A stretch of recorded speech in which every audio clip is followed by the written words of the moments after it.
مومنین کرام سے التماس سے ایک بار سورہ فاتحہ اور 3 بار سورہ اخلاص پڑھ کر بانیان مجلس کے مرحوم والدین یعنی مرحوم فاضل احمد بھائی اور مرحومہ زینب بائی کی روح کو بخش دیں۔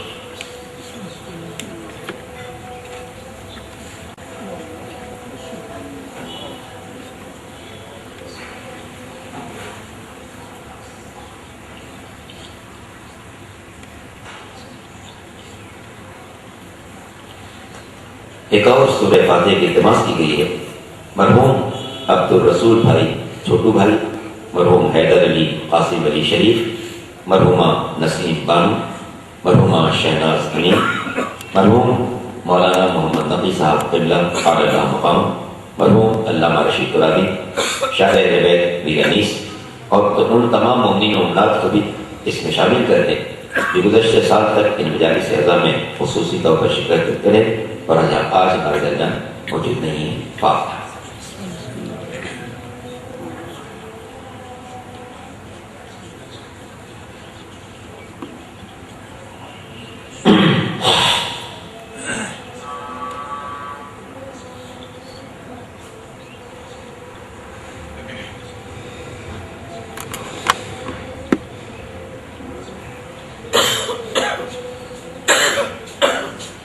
اور ایک دعائے صحت کی التماس سے طارق صاحب جن کا امریکہ میں آج ہی آپریشن ہو رہا ہے، دعا فرمائیے خدا تعالیٰ بحق بیمار کربلا انہیں صحت کامل عطا فرمائے اور ان کے آپریشن کو کامیاب کرے۔ محمد وآل محمد صلی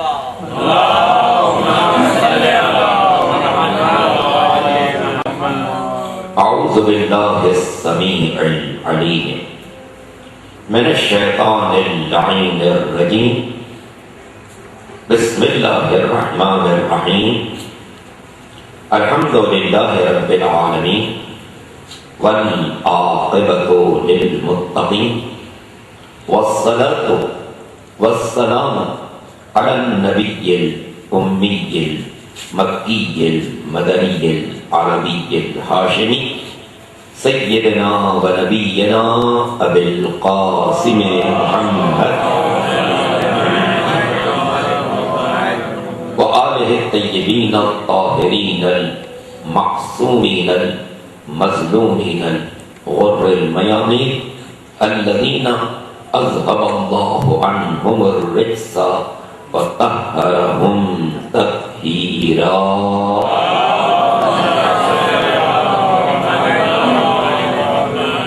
واللعنۃ الدائمۃ الباقیہ علی اعدائہم اجمعین من یوم ظلمہم الی یوم الدین، اما بعد فقد قال اللہ سبحانہ وتعالی فی محکم کتابہ الکریم وقولہ الحق، بسم اللہ الرحمن الرحیم، وجعلناہم ائمۃ یہدون بامرنا وأوحینا الیہم فعل الخیرات واقام الصلاۃ وایتاء الزکاۃ وکانوا لنا عابدین۔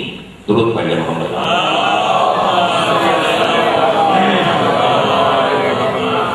ہمارے نہایت واجب الاحترام علماء کرام بھی تشریف فرما ہے، دانشوران ملت بھی اور اہل ایمان بھی۔ میں خصوصی طور پر التماس کروں گا حجت الاسلام مولانا فیاض نقوی صاحب پریس پر جامع علمیہ ڈیفینس سوسائٹی کے وہ آگے تشریف لائیں، آگے تشریف لائیں اور مولانا کے استقبال کے لیے آپ لوگ ایک بار درود پڑھ لیں محمد۔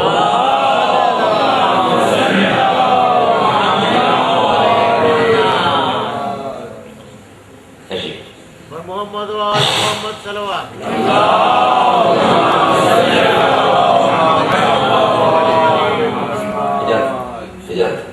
انہی علماء کرام کی اجازت سے چند معروضات اس دعا کے ساتھ کہ مالک دو جہاں ہمارے نہایت واجب الاحترام رضا مرچنٹ صاحب جو ہر سال نہایت اخلاص کے ساتھ اس مجلس کا اہتمام کرتے ہیں، مالک دو جہاں ان کے جو ثواب میں اضافہ کرے، ان کی توفیقات میں اضافہ فرمائے، ان کے مرحومین کے درجات بلند فرمائے اور حسینیت کے پرچم کو ساری دنیا میں بلند فرمائے۔ باعث نعمت ہو ایک بار اور مل کے درود پڑھ لیں۔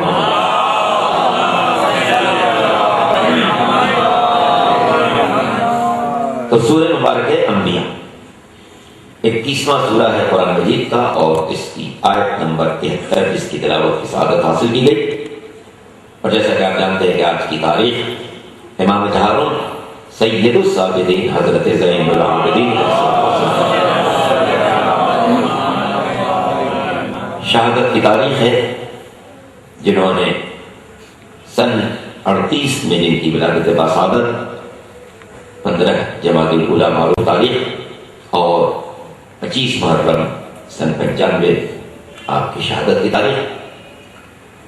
سورہ مبارک انبیاء جس کی تلاوت کی سعادت حاصل کی گئی، ارشاد قدرت ہے کہ وَجَعَلْنَاهُمْ أَئِمَّةً يَهْدُونَ بِأَمْرِنَا، ہم نے ہی ان لوگوں کا امام بنایا، ہادی بنایا، پیشوا بنایا، اور وہ ہمارے حکم سے ہی بنی نوع انسان کی ہدایت کرتے۔ وَأَوْحَيْنَا إِلَيْهِمْ فِعْلَ الْخَيْرَاتِ، ہم نے ان کے پاس پیغام بھیجا نیکیوں کو انجام دینے کا، پیغام الصلاۃ نماز کو قائم کرنے کا، وَإِيتَاءَ الزَّکَاۃ اور زکوٰۃ کو ادا کرنے کا، وَكَانُوا لَنَا عَابِدِينَ اور یہ سب ہماری ہی عبادت گزار بنتے۔ تمام ہادیان برحق کے ذکر کے اختتام پر یہ لفظ کہی گئی کہ وَكَانُوا لَنَا عَابِدِينَ، وہ سب ہمارے عبادت گزار بنتے تھے۔ اور آج جس کا ذکر ہے وہ زین العابدین، تمام ہادیان برحق عابدین ہیں، ہمارا امام زین العابدین۔ اور ایک روایت جسے سبت ابن جوزی نے، جو برادر نبی سنت کے نہایت معتبر عالم دین ہیں، سرکار ختمی مرتبہ احمد مجتبی محمد مصطفیٰ صلی اللہ علیہ وسلم کے فرمان مقدس سے ہم تک پہنچایا ہے کہ سرکار نے ارشاد فرمایا کہ جب عرص محشر ہوگا، میدان محشر میں سب جمع ہوں گے، اس وقت قدرت کی طرف سے آواز آئے گی اینا زین العابدین، وہ کہاں ہیں جو تمام عبادت گزاروں کی زینت ہے، تمام عبادت گزاروں کی زینت ہے۔ پیغمبر فرماتے ہیں اس وقت میرے نواسے حسین کا بیٹا علی ابن الحسین کھڑا، تاکہ دنیا پر واضح ہو جائے کہ جو یہاں زین العابدین کا لقب رکھتا ہے وہ محشر میں بھی زین العابدین کی منزل پر آئے، جہاں تمام انبیاء ہیں، مرسلین ہیں، عادیان برحق ہیں، اللہ کے تمام عبادت گزار بندے جمع ہیں، ان کے درمیان جس ذات کو عبادت گزاروں شخصیتوں کی زینت قرار دیا گیا وہ امام جہارون سید الساجدین علی ابن الحسین زین العابدین علیہ السلام،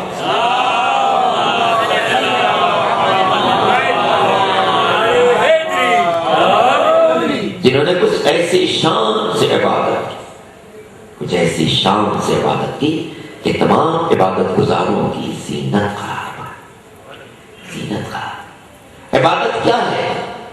در حقیقت بندے کا اپنے پروردگار سے ایک رابطہ ہے، ایک رابطہ۔ مولا کائنات امیر المومنین علی بن ابی طالب علیہ السلام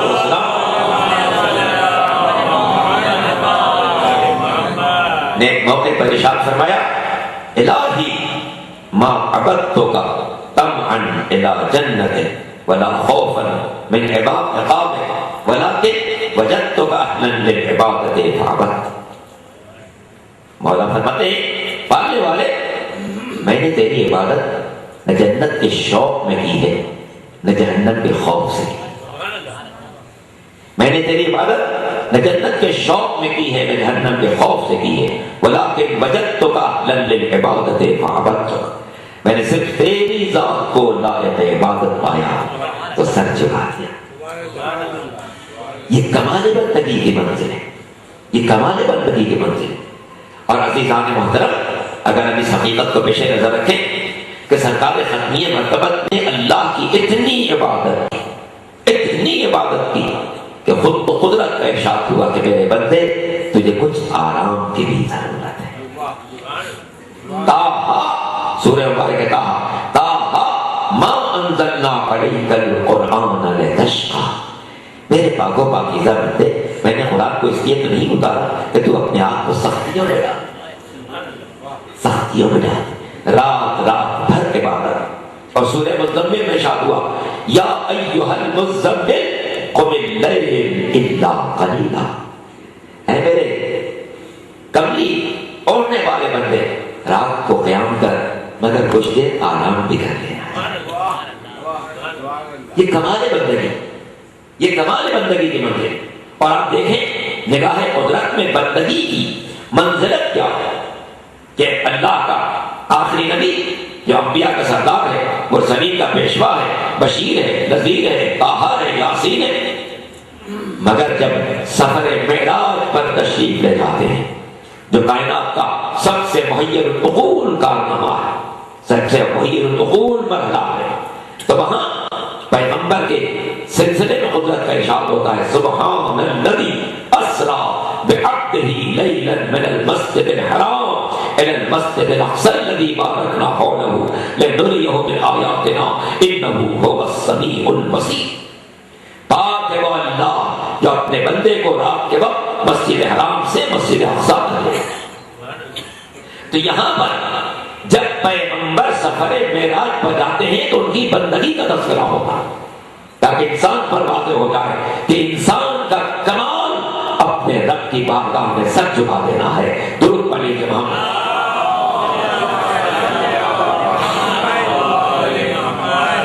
اور جس امام کے لیے ہم جمع ہوئے اس کی زندگی کے دو امتیازات ایسے ہیں جن میں کسی مکتب فکر کا کوئی اختلاف نہیں. ایک امام کی عبادت اور ایک امام کی دعائیں. امام کی دعائیں.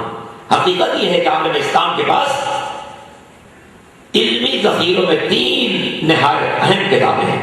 ایک اللہ کی کتاب قرآن مجید، ایک مولا کائنات امیر المومنین علی بن ابی طالب علیہ السلام کے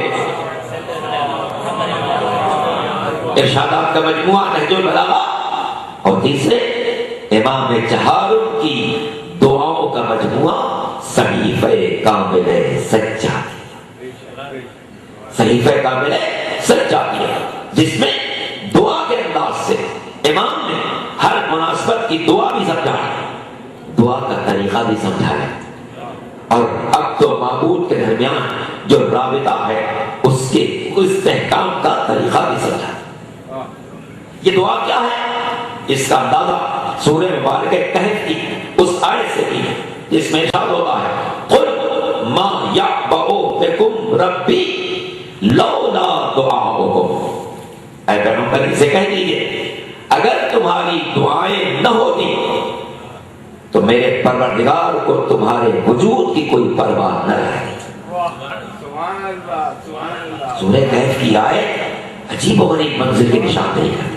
قل ما یعبأ بکم ربی لولا دعاؤکم. اے پیغمبر آپ کہہ دیجئے کہ اگر تمہاری دعائیں نہ ہوتی تو میرے پروردگار کو تمہاری کوئی پرواہ بھی نہ رہتی.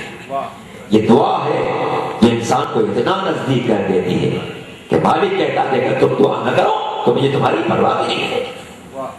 یہ دعا بندے کی ایک مناجات ہے جو رب کی بارگاہ میں جاتی ہے. یہ دعا ایک راز ہے عبد و معبود کے درمیان.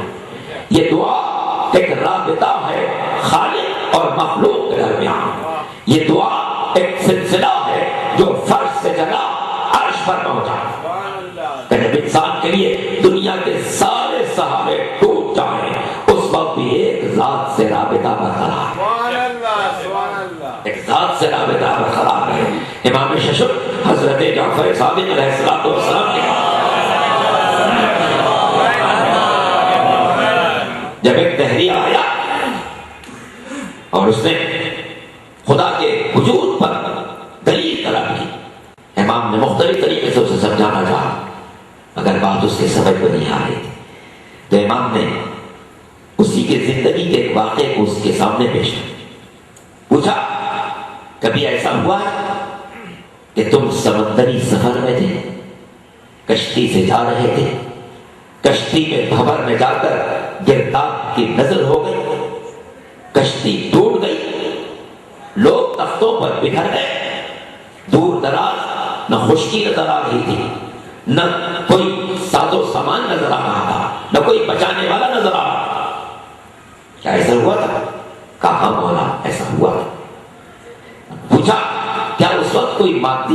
ایسا نظر آ رہا تھا جو تمہیں بچا دے؟ نہیں، کوئی باقی سہارا نہیں نظر آ رہا.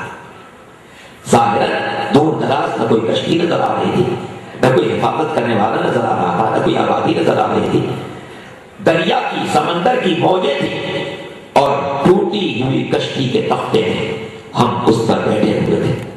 دور دراز مادی طور پر کوئی سہارا ایسا نہیں نظر آ رہا تھا جو ہمیں بچا لے.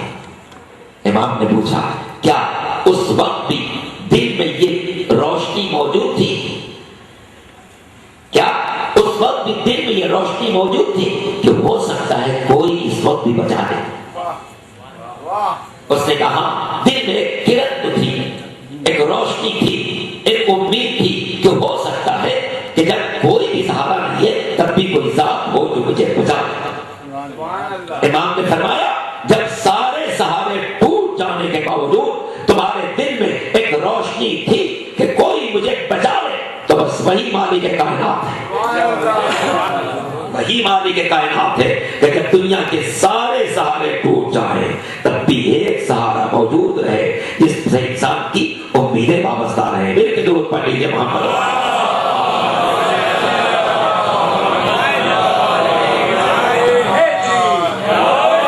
جس کی رحمت پر انسان اعتماد کر سکے. دعا جس کے مالک نے خود کہا ادعونی استجب لکم، اس سے دعا مانگو میں قبول کرنے والا ہوں. اس سے دعا مانگو میں قبول کرنے والا ہوں. یہ اور بات ہے کہ شرائط دعا بھی ہمارے ائمہ تحریک نے سمجھا دی. جب مولا کائنات امیر المومنین علی بن ابی طالب علیہ السلام سے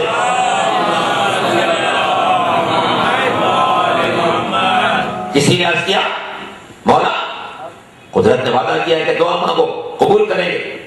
ہم بہت سے مقامات پر دعا مانگتے ہیں قبول نہیں ہوتی. امام نے فرمایا جب دعا مانگو اور قبولیت میں تاخیر ہو تو پہلے یہ سوچنا کہیں کہ ایسا کوئی گناہ تو تم نے نہیں کیا جو دعا کی قبولیت میں رکاوٹ بن رہا ہے.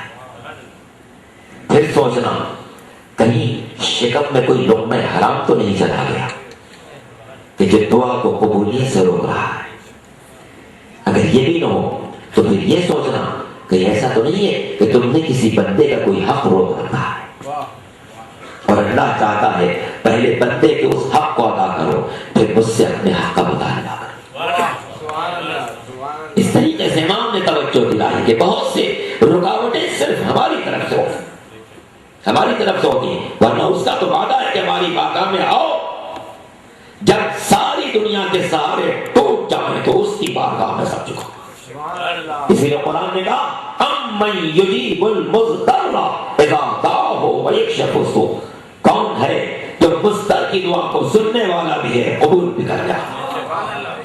حالت اضطرار کی دعا اگرچہ دعا کی شرائط بہت سی ہیں جو میں اس وقت آپ کی خدمت میں نہیں عرض کروں تاکہ آپ کے وقت عزیز کا زیادہ حصہ نہ لوں، مگر دو باتیں انتہائی اہم ہیں دعا کے سلسلے.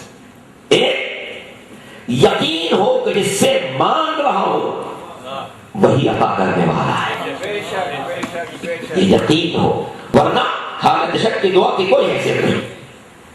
تو پہلی بات یہ ہے یقین ہو جس سے مانگ رہا ہو وہ عطا کرنے والا. دوسرے حالت اضطرار کی ہو، امن یجیب المضطر، وہ ذات کے جو مضطر کی دعا کو قبول کرنے والا. زبان وہ دعا لقلقہ لسانی نہ ہو کہ عادت کے طور پر یہ میں دعا کہہ رہا ہوں، نہیں، میرا دل چاہ رہا ہو کہ میرے مالک کسی طریقے سے مجھے یہ چیز مل جائے. اس میں اس کی رضا بھی ہو، گناہ کی رکاوٹ بھی ہو نہ ہو، بندگان خدا کے حق کو پامال بھی نہ کیا ہو. تو کیسے ممکن ہے کہ بندہ کسی چیز کا محتاج ہو، دل کی گہرائی سے دعا مانگ رہا ہو، یقین ہو کہ وہی عطا کرنے والا ہے اور پھر بھی عطا نہ کرے. درود پڑھ لیجیے محمد رحمت.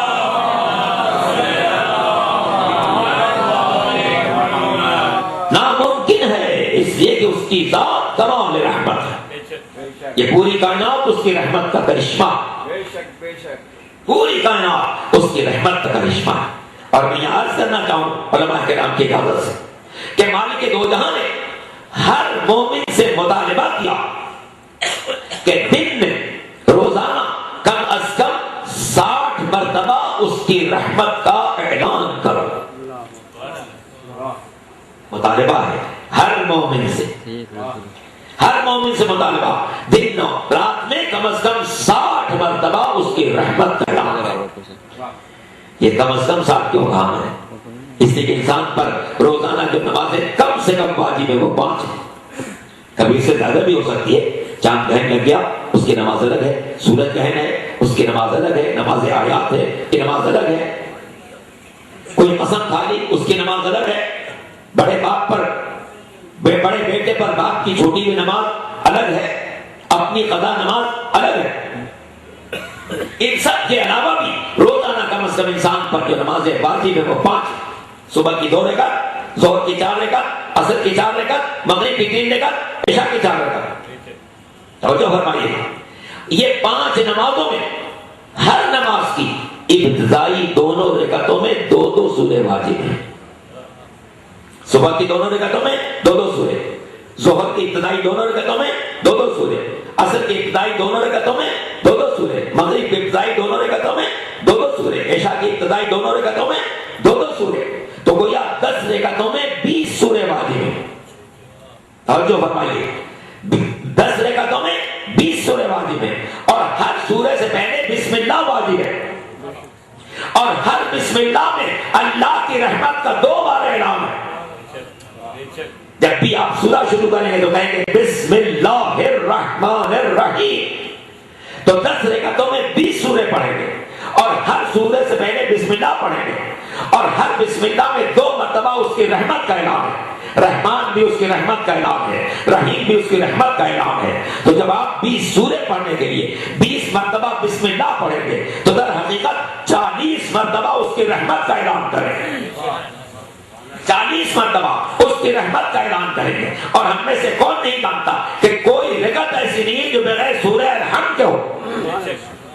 10 رکعتوں میں 10 مرتبہ سورہ الحمد بھی پڑھیں گے، اور ہر سورہ الحمد میں الحمدللہ رب العالمین کہنے کے بعد آپ فوراً کہیں گے الرحمن الرحیم، وہ جو بہت مہربان ہے، نہایت رحم والا ہے. تو سورہ الحمد کے ذریعے مزید 20 مرتبہ اس کی رحمت کا اعلان کریں گے، بسم اللہ کے ذریعے 40 مرتبہ اس کی رحمت کا اعلان، اور سورہ الحمد کے ذریعے مزید 20 مرتبہ اس کی رحمت کا اعلان. تو گویا بندہ مومن روزانہ کم از کم 60 مرتبہ اپنی زبان سے اسے رحمان بھی کہتا ہے، رحیم بھی کہتا ہے.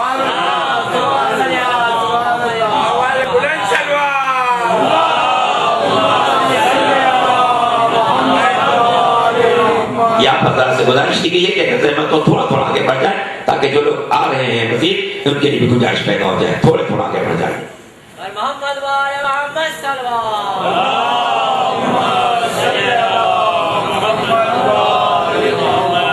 ایک بار اور درود پڑھیں محمد، ایک بار اور درود پڑھیں محمد والا.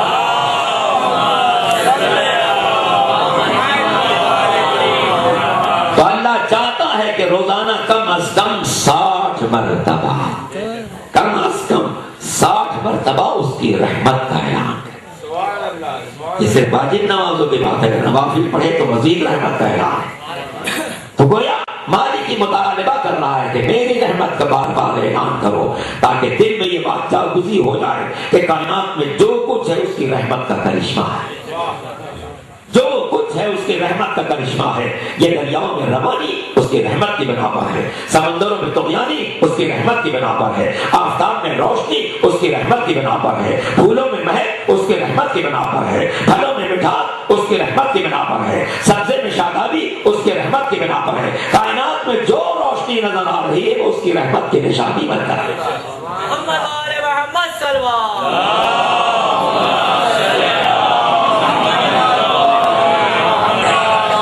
پر اس کا اس احسان یہ بھی ہے کہ اس نے ہمیں ہمارے لیے جس نبی کا انتخاب کیا اس کے لیے الفاظ یہ تھے کہ وَمَا أَرْسَلْنَاكَ إِلَّا رَحْمَةً لِلْعَالَمِينَ. میرے حبیب ہم نے آپ کو پوری کائنات کے لیے صرف رحمت بنا کر بھیجا. وہ عرش پر ارحم الراحمین ہے تو یہ فرش پر رحمت للعالمین. کائنات کے لیے رحمت بنایا. کائنات میں جمادات بھی ہیں، کائنات میں نباتات بھی ہیں، کائنات میں حیوانات بھی ہیں، کائنات میں انسان بھی ہیں، انسانوں میں انبیاء ہیں، مرسلین ہیں، ہادیان برحق ہیں، خاصان خدا ہیں۔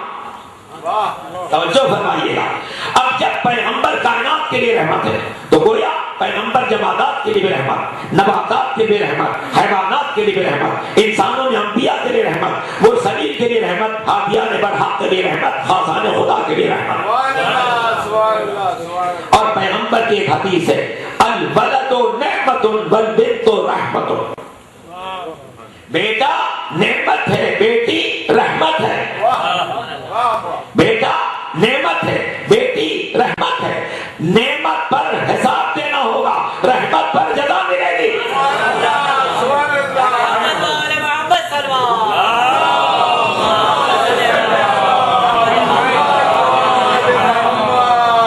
اب یہاں سے توجہ فرمائیے، اگر ہر بیٹی اپنے باپ کے لیے رحمت،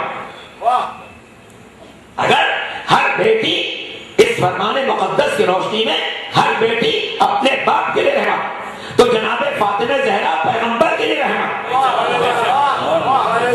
اب آیت کو حدیث سے ملا لیجئے، آیت نے کہا پیغمبر کائنات کے لیے رحمت، یعنی جمادات کے لیے پیغمبر رحمت، نباتات کے لیے پیغمبر رحمت، حیوانات کے لیے پیغمبر رحمت، انسانوں میں انبیاء کے لیے پیغمبر رحمت، مرسلین کے لیے پیغمبر رحمت، ہادیان برحق کے لیے پیغمبر رحمت، پوری کائنات کے لیے جو ذات رحمت بن کر آئی وہ پیغمبر کی ذات ہے، اور خود پیغمبر کے لیے جو ذات رحمت بن کر آئی وہ خاتون جنت فاطمہ زہرا سلام اللہ ہے۔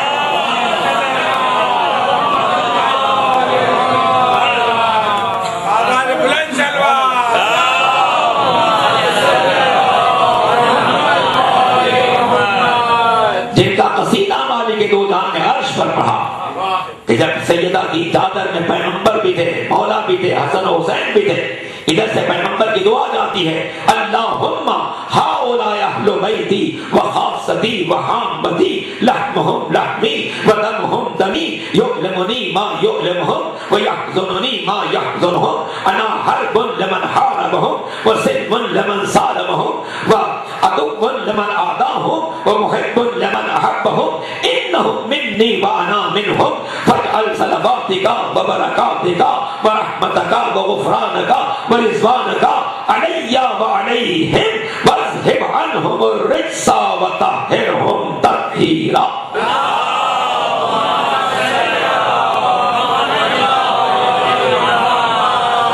ترجمے کی بھی ضرورت نہیں ہے، اس لیے کہ سب کی جانی پہچانی باتیں ہیں کہ مالک دو جہاں سے پیغمبر فرما رہے ہیں، پالنے والے یہی میرے اہل بیت ہیں، یہی میرے خاص لوگ ہیں، انہی کا گوشت میرا گوشت ہے، انہی کا خون میرا خون ہے، ان کی جنگ میری جنگ ہے، ان کی صلح میری صلح ہے، جو ان سے محبت کرتا ہے وہ مجھ سے محبت کرتا ہے، جو ان سے عداوت رکھتا ہے وہ مجھ سے عداوت رکھتا ہے، اس لیے کہ یہ مجھ سے ہیں میں۔ محمد والے محمد صلوات۔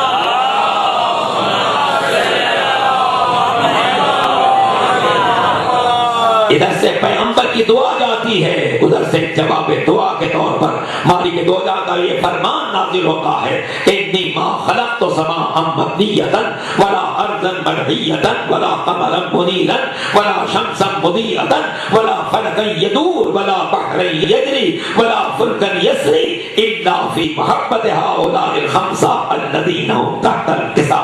ملک کے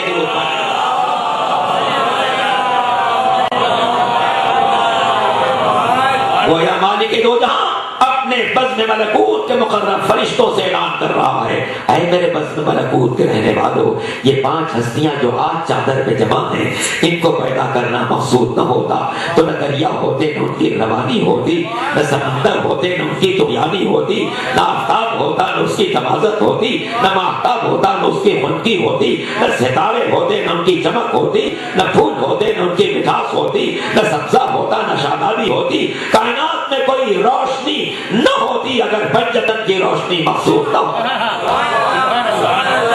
محمد صلوات۔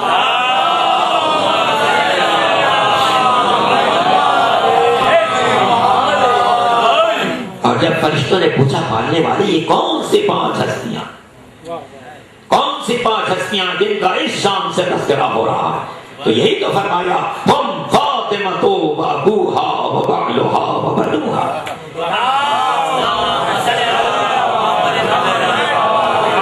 اس میں کوئی اور نہیں ہے، میری شہزادی ہیں، انہی کے بابا ہیں، انہی کے شوہر ہیں، انہی کے بچے. یہ جوانان جنت کے سردار ہیں، مولا ہیں، سرور کائنات ہیں، خاتون جنت. کائنات صدقہ ہے انہی ہستیوں کا، ہمارا وجود بھی انہی کا صدقہ ہے، اور یہ کائنات کی ہر شے بھی انہی کا صدقہ ہے. یہ خاندان وہ ہے جس نے بندگی کی وہ میزان عطا کی ہے، میزان عطا کی کہ قلب انسانی پر جس کی حکمرانی ہے وہ آل محمد کا گھرانہ. آج کی تاریخ چکے امام چہاروں حضرت زین العابدین علیہ السلام کی. اس لیے وہ معروف واقعہ آپ تک پہنچا دو جو آپ کے اذہان عالیہ میں محفوظ ہوگا، مگر اس کا صرف ایک خلاصہ آپ تک پہنچا جس سے اندازہ ہوگا کہ قلب انسانی میں اس گھرانے کی عظمت کا عالم کیا. جس وقت امام کے زمانے میں حج کا دور آیا، ہمارے سامنے حجاج کرام بھی تشریف فرما نظر آ رہے ہیں. ہمارے رضا مرچند صاحب بھی اسی سال دوبارہ بار حج کی سعادت حاصل کرتے ہیں، اس سال پھر حاصل کیے، اور بھی میرے سامنے علماء کرام بھی نظر آ رہے ہیں، مومنین میں بھی ایک چہرے نظر آ رہے ہیں جو حج کی سعادت حاصل کر چکے ہیں. حج کے زمانے میں آپ دیکھ کر ایک خانہ خدا انسانوں سے بھرا رہتا. اپنے زمانے کا جابر حکمراں ہشام بن عبد الملک آیا کہ میں آج طواف کروں. اس نے دیکھا خانہ خدا بھرا ہوا ہے، کسی طریقے سے گنجائش نہیں. لیکن آپ جانتے ہیں کہ جب VIPs آتے ہیں تو ان کے لیے محافظ ہوتے ہیں، سپاہی ہوتے ہیں، راستہ بنانے والے ہوتے ہیں. اس کے لیے بھی ساتھ میں راستہ بنانے والے تھے، مگر مجمع اتنا زیادہ تھا کہ وہ جتنی بار بھی کوشش کرتا تھا مجمع اسے پیچھے دھکیل دیتا. یہاں تک کہ سمجھ گیا کہ آج میں طواف نہیں کر سکتا، تو ایک جگہ بیٹھ گیا کہ طواف کرنے والوں کا منظر دیکھو. اس نے دیکھا کچھ لوگ سادے لباس میں، کچھ احرام میں، بڑی اطمینان سے طواف بھی کر رہے ہیں، حجر اسود کو چوم بھی رہے ہیں، نماز بھی پڑھ رہے ہیں. سوچنے لگا کہ میں کیسا بدقسمت ہوں کہ مجھے طواف کی موقع نہیں ملا. یہ سوچ رہا تھا کہ اس نے دیکھا خانہ کعبہ کے مشرقی دروازے سے ایک ایسا انسان داخل ہوا جس کے پیشانی پر سجدے کا نشان تھا، چہرے سے نور آیا تھا، ہاتھ میں تسبیح تھی، زبان پر ذکر خدا تھا. جیسے جیسے وہ اللہ کا بندہ حرم میں قدم رکھ رہا تھا ویسے ویسے مجمع اس کے لیے جگہ دے رہا. یہاں تک کہ وہ آنے والا قدم بڑھاتا جا رہا ہے، مجمع اس کے لیے جگہ دیتا جا رہا ہے. جیسے گویا دلوں میں کوئی یہ بات ڈال رہا ہے کہ راستہ دو، وقت کا امام آ رہا، وقت کا امام آ رہا ہے. امام تشریف لائے، حجر اسود کو چوما، طواف کیا، نماز پڑھی، پھر دوبارہ حجر اسود کو چوما اور پھر واپس گئے. نہ آتے وقت کوئی زحمت پیش آئی، نہ جاتے وقت کوئی زحمت پیش آئی. ہشام نے جب یہ منظر دیکھا اسے اپنی آنکھوں پر یقین نہ آیا. بے ساختہ کہنے لگا من ھذا، یہ کون ہے؟ یہ کون تھے جو اس شان سے آئے، اس شان سے گئے؟ اس وقت فرزدق موجود تھے جنہوں نے امام کی شان میں ایک مرصع قصیدہ پیش کیا جس کا صرف پہلا شعر آپ تک پہنچاؤں. فرزدق کہتے ہیں ھذا الذی یعرف البطحاء وطأتہ، ھذا الذی یعرف البطحاء وطأتہ والبیت یعرفہ والحل والحرم. یہ وہ ہیں جن کے قدموں کی رفتار کو سارے مکے کی زمین پہچانتی. یہ وہ ہیں جنہیں اللہ کا گھر بھی پہچانتا ہے. یہ وہ ہیں جنہیں حرم کے باہر کی دنیا بھی پہچانتی ہے. یہ وہ ہیں جنہیں حرم کے اندر کی دنیا بھی پہچانتی ہے.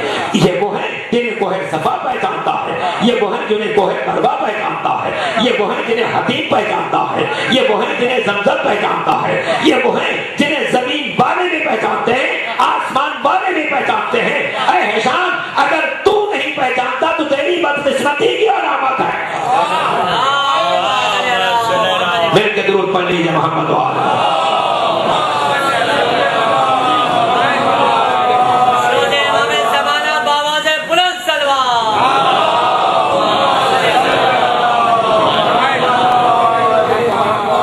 امام چہاروں کی زندگی یہ اس بات کی علامت ہے کہ جسموں پر حکومت اور ہے، دلوں پر حکومت اور. جسموں پر حکومت اور جو جسم پر حکومت کر رہا تھا اسے نہ حجر اسود کو چومنے کا موقع ملا نہ طواف کرنے کا موقع ملا، مگر جو دلوں پر حکومت کرتا ہے وہ جیسی حرم میں قدم رکھتا ہے بندگان خدا اس کے لیے جگہ بناتے ہیں۔ اور اسی حجر اسود سے امام کی امامت کا بھی اس وقت اعلان کیا گیا جب سارا حرم حجاج کرام سے بھرا ہوا، لاکھوں کا مجمع خاندانی کے ایک شخص نے جب یہ خیال ظاہر کیا کہ عہدہ امامت تو میرا ہونا چاہیے، اس لیے کہ میں 100 سال میں آپ سے بزرگ ہوں، امام نے فرمایا چلو خانہ خدا میں حجر اسود سے کوئی فیصلہ کرا لیں۔ امام بھی پہنچے اور وہ دعویدار امامت بھی پہنچا۔ امام نے کہا آپ حجر اسود کو مخاطب کریں کہ آپ کی امامت کی گواہی ہے، اس لیے کہ امام برحق وہی ہے جس کی امامت کی پوری کائنات گواہی دے۔ درود پڑھنے محمد و آل محمد۔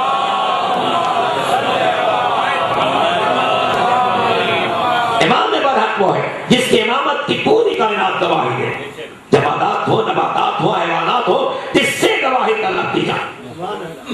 پیغمبر نے جب دنیا والوں نے مطالبہ کیا کہ اگر آپ نبی ہیں تو چاند کے 2 ٹکڑے کر دیجئے، ادھر نبی کا اشارہ ہوا، ادھر قرآن کی آیت نازل ہوئی کہ بل بحثش اس وقت کو یاد کرو جب چاند 2 ٹکڑے ہو رہا تھا۔ درود پڑھنے محمد و آل محمد۔ تو امام نے فرمایا کہ آپ بھی مخاطب کریں، اگر آپ امام برحق ہیں تو یہ حجر اسود آپ کی گواہی ہے۔ انہوں نے مخاطب کیا، کوئی جواب نہیں آیا، پھر مخاطب کیا، کوئی جواب نہیں آیا، پھر مخاطب کیا، کوئی جواب نہیں آیا۔ وہ سمجھے کہ شاید یہ تو بدتر ہے، یہ کیسے جواب دے گا؟ توجہ فرمایا، بدتر کیسے جواب دے گا؟ کہنے لگا اچھا آپ کو مخاطب کر لیجئے۔ تو امام نے حجر اسود کو مخاطب کیا، اے حجر اسود تجھے اس اللہ کا واسطہ جس نے تجھے عزت دی ہے، اس نبی کا واسطہ جس نے تیرے احترام سے بندگان خدا کو بروشناس کرا ہے، تو میری امامت کی گواہی دے۔ ادھر امام نے اسے مخاطب کیا، ادھر سے جواب آیا اشہد ان لا الہ الا اللہ اشہد ان محمد رسول اللہ واشہد انک حجۃ اللہ۔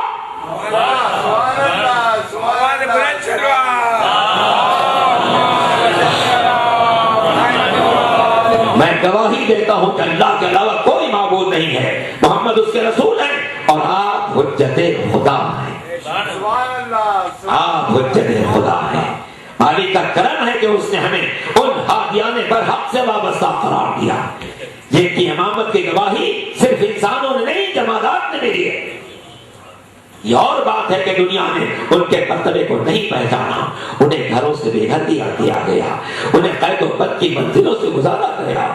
عزیزان محترم کبھی غور کیجیے گا تو امام طہارت کی زندگی مظلومیت کا ایک شاہکار نظر آئے گی، مظلومیت کا شاہکار نظر آئے گی۔ سن 38 میں ولادت ہے، جب 2 سال کا سن تھا تو امیر المومنین کی شہادت ہوئی، جب 13-12 سال کا سن ہوا تو سن 50 ہجری میں امام حسن کی شہادت ہوئی، اور جب 23 سال کا سن تھا تو 61 ہجری میں کربلا کا وہ واقعہ پیش آیا کہ عاشور کو کربلا میں گھر زہرا کا ایسا اجڑا کہ پھر نہ آباد ہوا۔ اللہ اکبر۔ عزیزان محترم کبھی اس بات پر بھی غور کیجیے گا، کبھی اس بات پر بھی غور کیجیے گا کہ ہمارے چوتھے امام کی امامت کا آغاز اس وقت ہوا ہے جب خیموں میں شعلے لگے ہوئے، جب خیموں میں آگ لگی ہوئی تھی اور شعلے بلند ہو رہے تھے۔ بیویوں کا عالم یہ تھا ایک خیمہ جلتا ہے تو بیویاں دوسرے خیمے میں چلی جاتی، جب دوسرا خیمہ جلتا ہے تو تیسرے خیمے میں چلی جاتی ہے، یہاں تک کہ 8 خیمہ جل گیا، 8 خیمہ جل گیا۔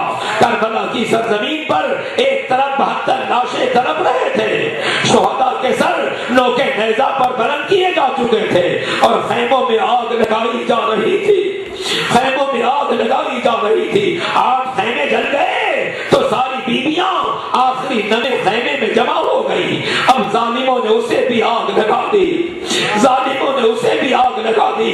جب نواں خیمہ جلنے لگا، شعلے بلند ہونے لگے تو جناب زینب نے سید الساجدین سے پوچھا، سید الساجدین سے پوچھا اے بیٹا تم امام وقت ہو، بتاؤ ہم انہی خیموں میں جل کر نکل چلیں. امام نے فرمایا وہ بھی جان باہر نکل چلیے. گویا بتانا چاہتے تھے ابھی تو بابا کے پیغام کو شام کی منزلوں تک پہنچانا، شام کی منزلوں تک پہنچانا ہے. عزیزان محترم، میدان شجاعت میں شجاعت کے جوہر دکھا کر شہید ہو جانے کی منزل اور ہے، اور اپنی ماں بہنوں کو قیدی بنتے ہوئے دیکھنا اور ہے. کیا عالم ہوا ہوگا میرے چوتھے امام کا جب زینب کے بازو میں رسی باندھی جا رہی تھی، جب ام کلثوم کو قیدی بنایا جا رہا تھا، جب خاندان کی بیویوں کو بے کجاوہ اونٹنیوں پر سوار کیا جا رہا تھا. اب کبھی کوفے کا بازار ہوگا، کبھی شام کا دربار ہوگا، محمد کی نوازیاں ہوں گی، اور ہمارا چوتھا امام اس عالم میں چل رہا ہوگا کہ ہاتھوں میں ہتھکڑیاں ہیں، پیروں میں بھیڑیاں ہیں، کمر میں لنگر ہے، گلے میں توقے خاردار ہے. عزیزان محترم، آپ کے یہاں جب خطیب آتا ہے تو اس کے ہاتھ بھی آزاد ہوتے ہیں، اس کا پیر بھی آزاد ہوتا ہے، اس کا گلا بھی آزاد ہوتا ہے. مگر مجھے دمشق کے دربار میں ایک ایسا خطیب نظر آ رہا ہے، ایک ایسا خطیب نظر آ رہا ہے جو منبر پر بیٹھا ہے، مگر عالم یہ ہے ہاتھوں میں ہتھکڑیاں، پیروں میں بھیڑیاں، گلے میں توقے خاردار. اگر گفتگو کرتا ہے تو توق کے کانٹے گلے میں چبھتے ہیں. یہ کون ہے؟ ہمارا چوتھا امام ہے، ہمارا چوتھا امام ہے جو یزید کے دربار میں منبر پر خطبہ دے رہا ہے. فرماتے ہیں من عرفنی فقد عرفنی ومن لا یعرفنی فانا اعرفہ. جو مجھے پہچانتا ہے وہ تو پہچانتا ہے، جو نہیں پہچانتا میں اسے اپنے آپ کو پہچانواتا ہوں. انا ابن محمد المصطفیٰ، انا ابن علی المرتضی، انا ابن فاطمہ الزہرا، انا ابن الحسین شہید کربلا. فرماتے ہیں میں محمد مصطفیٰ کی اولاد ہوں، میں علی مرتضی کا پوتا ہوں، میں فاطمہ زہرا کا لال ہوں، میں حسین غریب کا بیٹا ہوں. اور اس کے بعد فرمایا میں اس کا بیٹا ہوں جس کا سر نوکے نیزہ پر بلند کیا گیا، میں اس کا بیٹا ہوں جس کا لاشا زمین کربلا میں پڑا ہوا تھا. راوی کہتا ہے امام کا خطبہ آگے بڑھ رہا ہے، جیسے جیسے خطبہ دے رہے ہیں ویسے ویسے گریوں بکا کی آواز بلند ہونا شروع ہوئی. لوگوں نے اپنے سروں کو ٹکرانا شروع کیا، واہ محمدہ کی آواز بلند ہونے لگی. جب ظالم نے یہ دیکھا کہ امام کے خطبے کا اتنا اثر ہو رہا ہے، اس نے مؤذن سے کہا گلدستہ اذان پر جا کر اذان کہنا شروع کرے. مؤذن گیا، اس نے اذان دینا شروع کی.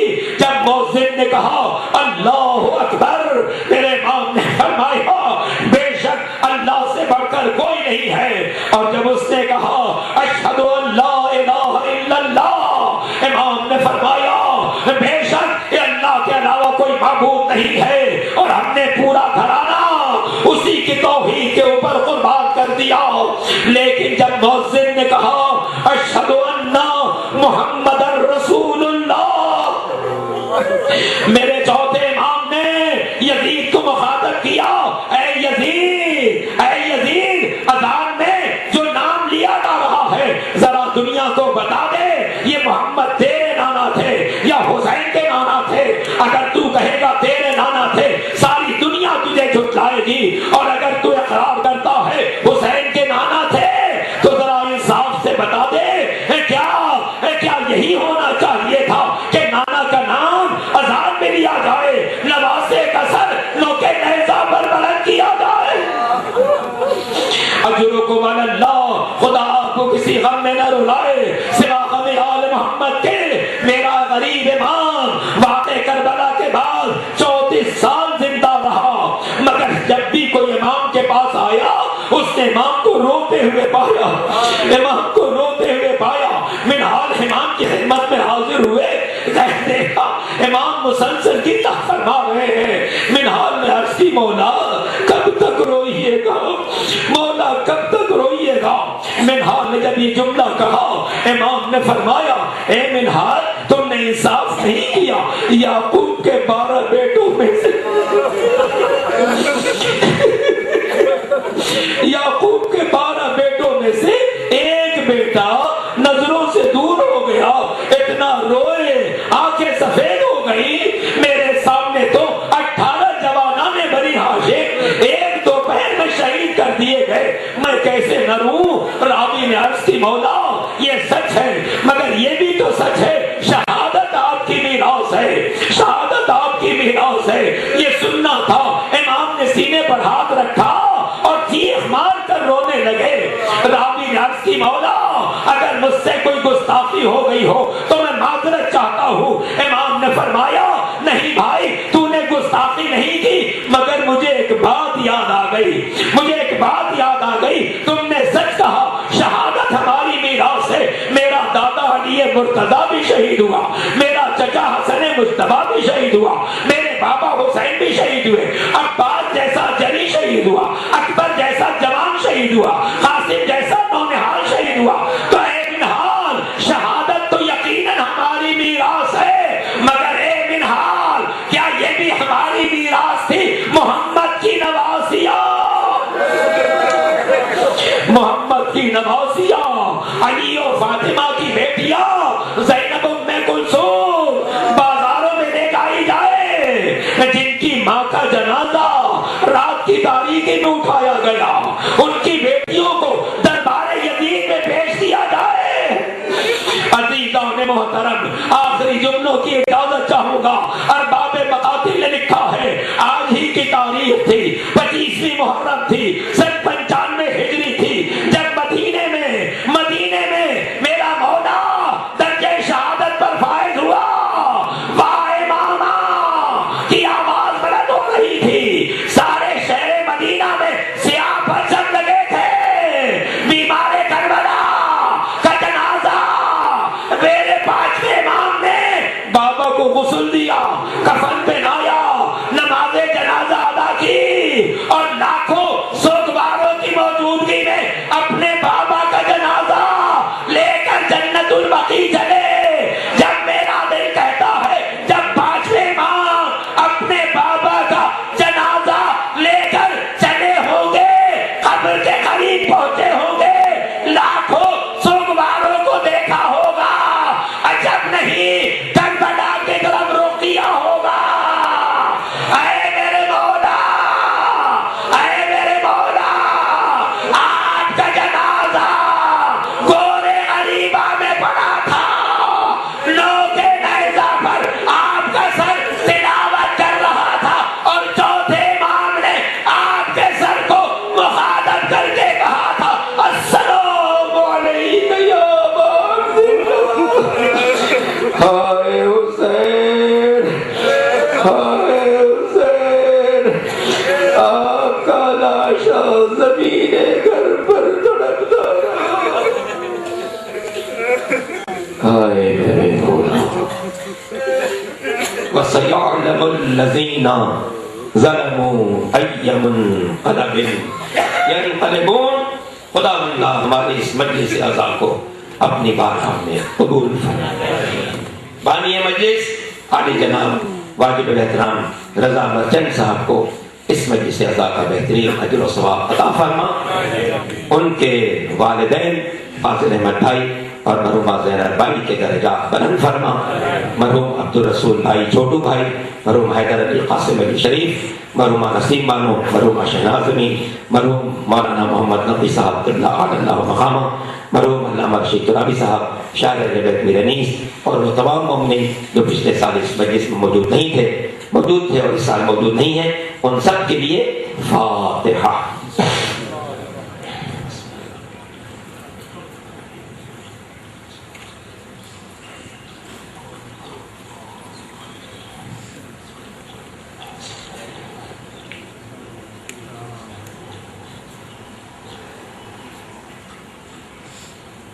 اور اس آیت کو میرے ساتھ پڑھیے، بسم اللہ الرحمن الرحیم، امن یجیب مضطر اذا دعاه ويكشف السوء امن يجيب المضطر اذا دعاه ويكشف السوء امن يجيب المضطر اذا دعاه ويكشف السوء امن يجيب المضطر اذا دعاه ويكشف السوء امن يجيب المضطر اذا دعاه ويكشف السوء.